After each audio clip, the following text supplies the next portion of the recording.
Column মৌলিবাধ্যেন্দুরে খাংরু চিংটি। নমস্কার বন্ধুরা, স্বপ্নের ঘরকন্যা চ্যানেলে আর একটা নতুন ভিডিওতে আপনাদের সকলকে স্বাগত জানাই। আর আজকের ভিডিওটা আমি সকাল থেকেই শুরু করছি। এই কদিন হলো প্রায় 4 দিনের মতো টানা বৃষ্টি পড়ছিল। আর আজকে ভোরের দিকে বৃষ্টিটা পড়ছিল, কিন্তু এখন বৃষ্টিটা আর হচ্ছে না। মনে হচ্ছে যে এরপর বৃষ্টিটা থেমে যাবে। আর সকালে বৃষ্টি পড়ছিল, আর সকালে নেমে এসে দেখছি যে এই বিড়াল দুটো আমাদের বাড়িতে যেখানে আড়াল আছে ওখানটায় বসছিল। তাই ভাবলাম একটু ভিডিওটা করি। তো চলো তোমরা পুরো ভিডিওটা দেখতে থাকো, আশা করি তোমাদের ভিডিওটা ভালো লাগবে।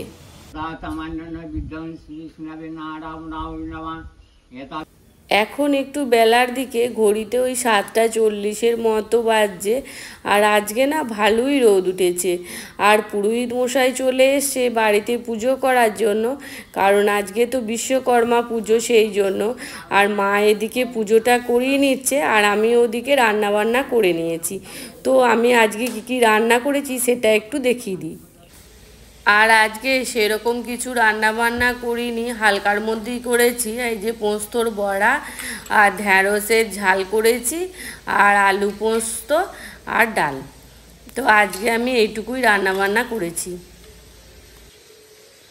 সকালেতেও সেরকম সময়ই পাওয়া যায় না, আর বিকালের দিকে নিজেকে একটু সময় দিচ্ছি, একটু রূপচর্চা করে নিচ্ছি। কারণ সামনেই আসছে দুর্গা পুজো, মুখগুলোতে এত ট্যান পড়ে গেছে, তাই একটু ট্যান ক্রিম মেখে নিচ্ছি। বন্ধুরা, নিচে চলে এসেছি, দেখি রান্নাঘরে দেবশ্রী আজকে কি বানালো রাত্রের জন্য। দেবশ্রী, কি বানাচ্ছো? ওয়াও, পরোটার সঙ্গে কি রয়েছে?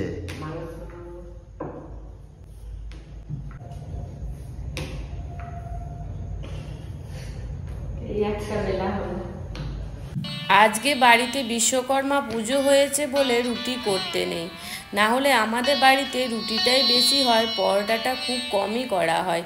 তো এই যে এখন আমি পরোটাগুলো সব বেলে নেব। আমি কিভাবে পরোটাটা তৈরি করি সেটা একটু ভালো করে দেখিয়ে দিচ্ছি। আমি পরোটা সবসময় 3 কোণাভাবেই তৈরি করি। আর 3 কোণা পরোটা খেতেও ভালো লাগে আর দেখতেও বেশ ভালো লাগে। আমার মা এইভাবেই বানাতো, তাই ছোট থেকে দেখে এসেছি বলে এইভাবেই আমিও বানাই। তো এরকম করে পরোটা খেতে বেশ ভালো হয়। তো এই যে এখন আমি এরকম করে পরোটাগুলো সব বেলে নেব।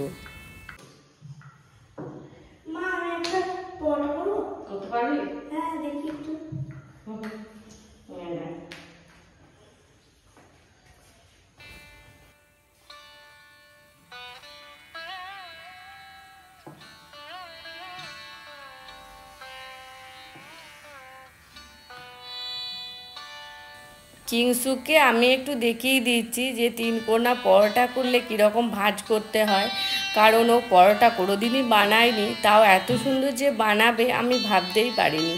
বাচ্চারা দেখবেন কোনো কিছু নিজের ইচ্ছায় মন থেকে করলে ওরা সবই পারে।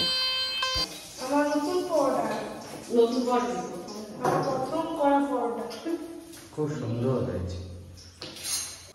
এখন আমি পরোটাটা শিখে নিচ্ছি, কড়াইয়ে করছি।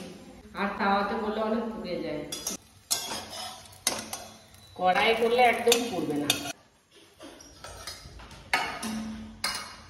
মা, তুমি তো বেশ ভালো পরোটা বানিয়েছো।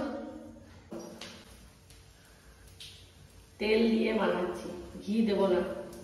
মাংস খাবে তো, তার জন্য ঘি দিচ্ছি না।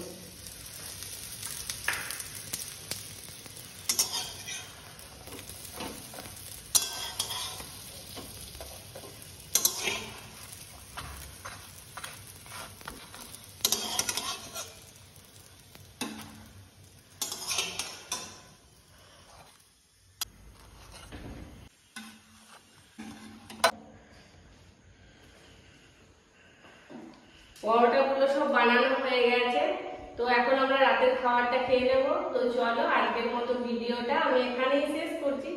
আমার এই ভিডিওটা যদি আপনাদের ভালো লেগে থাকে তাহলে অবশ্যই আমার চ্যানেলটা সাবস্ক্রাইব করে দিয়ে আমার পাশে থাকবেন।